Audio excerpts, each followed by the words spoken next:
Capítulo 5. No entanto, elas de fato chegaram lá. E na hora esperada.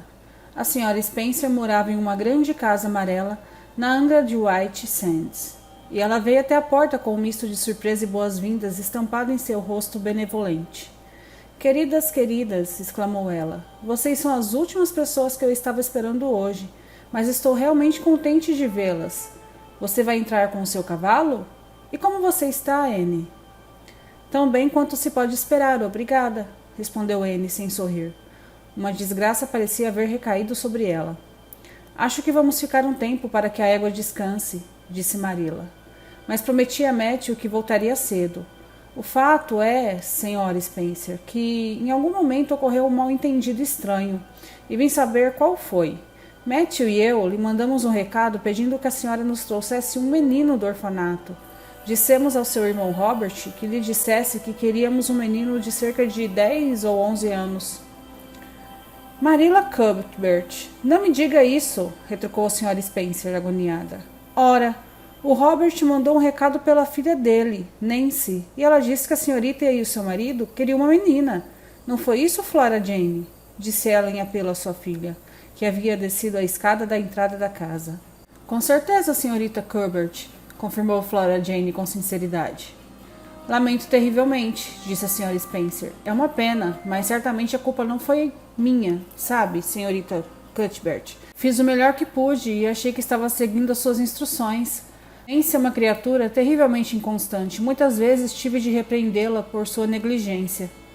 A culpa foi nossa mesmo, respondeu Marilla, resignada. Nós deveríamos ter vindo vê-la pessoalmente e não ter deixado um recado importante ser transmitido de boca em boca dessa maneira.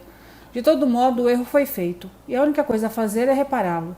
Podemos mandar a criança de volta para o orfanato? Presumo que eles a aceitariam de volta, não é? Presumo que sim, retrucou a Sra. Spencer pensativa.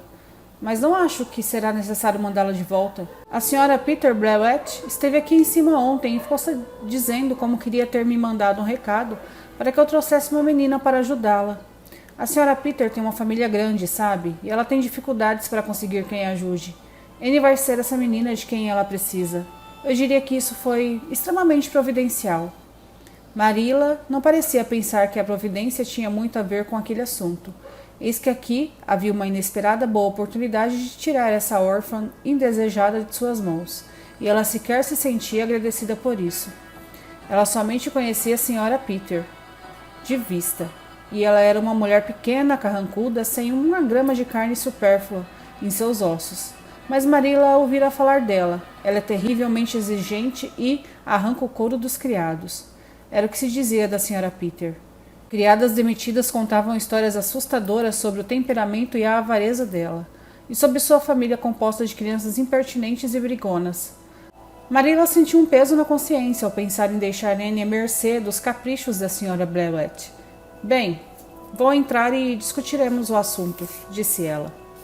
Veja só, a senhora Peter subindo a estrada nesse bendito minuto, exclamou a Sra. Spencer, conduzindo afobadamente suas convidadas pelo corredor até a sala de visitas, onde um frio mortal as atingiu, como se o ar tivesse sido tanto tempo filtrado por persianas verde escuras bem fechadas, que perdera qualquer partícula de calor que algum dia possuíra. Que sorte grande, assim poderemos resolver esse assunto agora mesmo. Sente-se na poltrona, senhorita Cuthbert. Anne, sente-se no puff e não fique balançando de um lado para o outro. Deixe-me pegar o chapéu de vocês. Flora Jane, saia e faça esquentar a chaleira. Boa tarde, senhora Blewett. Estávamos agora mesmo falando sobre a sorte que foi a senhora ter passado por aqui. Deixe-me que lhe apresente as duas damas. Senhora Blewett, senhorita Cuthbert. Por favor, dê-me licença por um instante. Esqueci-me de pedir a Flora Jane que tire os pães do forno. A senhora Spencer saiu apressada. Depois de abrir as persianas, Anne, sentada muda no puff, com as mãos bem entrelaçadas sobre seu colo, encarava a senhora Blewett, como se estivesse fascinada. Seria ela entregue aos cuidados dessa mulher de rosto severo e olhos cortantes? Ela sentiu um nó subir por sua garganta, e seus olhos arderam dolorosamente. Ela estava começando a recear ser incapaz de conter as lágrimas quando a Sra. Spencer voltou, corada e radiante, muito disposta a levar em consideração qualquer dificuldade, fosse ela física, mental, espiritual, e dissipá-la. Parece ter havido um mal-entendido com relação a esta garotinha, Sra. Blewett, disse ela. Eu pensava que o senhor e a senhorita Cuthbert queriam adotá-la. De certo foi o que me disseram, mas parece que, na verdade, eles queriam um menino. Então, se ainda tem a mesma opinião de ontem, acho que ela vai ser perfeita para a senhora. A Sra. Blewett imediatamente olhou para Anne dos pés à cabeça. Quantos anos você tem? E qual é o seu nome? Indagou ela. Anne Shirley, gaguejou a menina, que se retraía não ousando fazer qualquer comentário sobre como se escrevia seu nome. E tenho 11 anos de idade. Aff, você não parece ser lá grande coisa, mas é magra e vigorosa. Não sei o motivo, mas as magras e vigorosas são sempre as melhores no fim das contas. Bem, se eu adotá-la, você vai ter de se comportar bem. Sabe, sendo boa, esperta e respeitosa.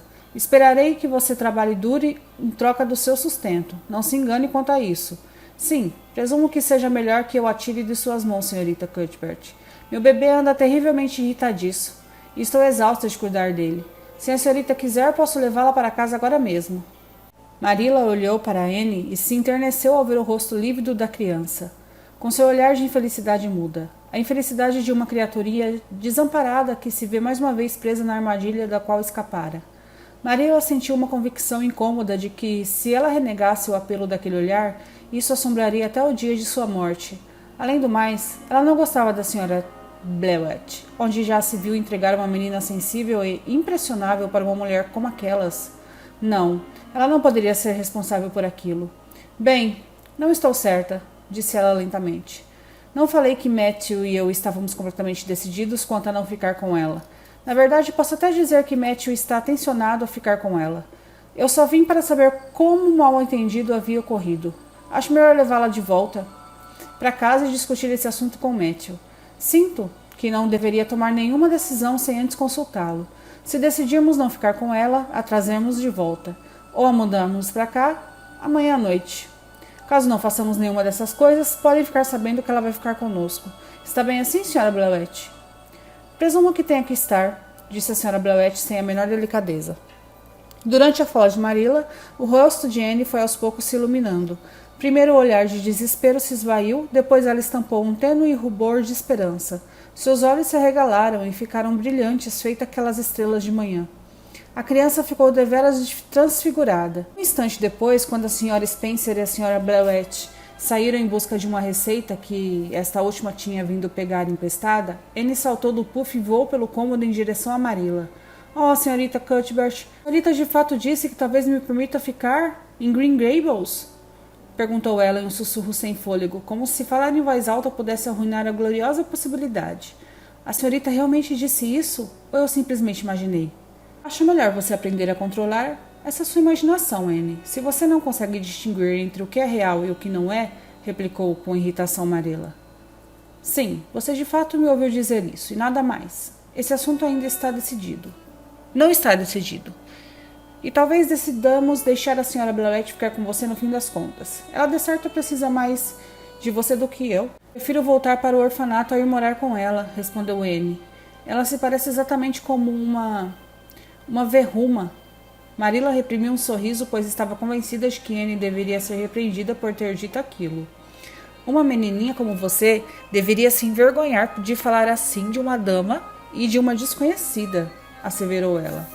Volte e se sente quieta e dobre essa língua e comporte-se como uma menina educada. Vou tentar fazer isso e ser o que a senhorita quiser de mim, caso me adote, disse Anne voltando docilmente para o puff. Quando voltaram para Green, naquele fim de tarde, Matthew foi encontrá-las na estrada estreita. De longe, Marilla reparara em Matthew espreitando pela estrada e adivinhara o motivo. Ela estava preparada para ver o alívio no rosto dele quando viu que ela pelo menos trouxera Anne de volta consigo. Mas ela não disse palavra para ele sobre o assunto até que os dois estivessem atrás do estábulo no quintal ordenhando as vacas. Então ela contou para ele brevemente a história de Anne e o resultado da visita à Sra. Spencer. Eu não daria um cão de que eu gostasse para aquela tal de Blewett, falou Matthew com incomum vivacidade. Tampouco simpatizo com ela, confessou Marilla. Mas é isso ou nós ficamos com a menina, Matthew? E como você parece querer ficar com ela, acho que estou disposta também. Ou tenho de estar. Estive matutando até que meio que me acostumei com a ideia. Parece uma espécie de dever. Jamais criei uma criança, muito menos uma menina. E atrevo-me a dizer que serei um completo desastre. Mas darei o melhor de mim. No que depender de mim, Matthew. Ela pode ficar. O rosto tímido de Matthew brilhou de encantamento. Bem, achei mesmo que você acabaria vendo as coisas por esse ângulo, Marilla, disse ele. Ela é uma criaturinha interessante demais. Seria mais pertinente se você pudesse dizer que ela é uma criaturinha útil, retrucou Marilla. Mas vou me encarregar de fazer com que ela seja educada para ser útil. E atenção, Matthew, você não vai se intrometer nos meus métodos de educação. Talvez uma velha criada não saiba muito sobre criar uma criança, mas acho que ela sabe mais do que um velho solteirão. Então deixe que eu cuido dela. Quando eu fracassar, aí sim vai chegar a hora de você se intrometer. Calma, calma, Marilla, as coisas serão do jeito que você quer, disse Matthew de modo reconfortante. Só peço que seja boa e gentil com ela, mas sem mimá-la. Eu meio que acho que ela é do tipo com quem dá para fazer qualquer coisa se você simplesmente conseguir que ela lhe queira bem.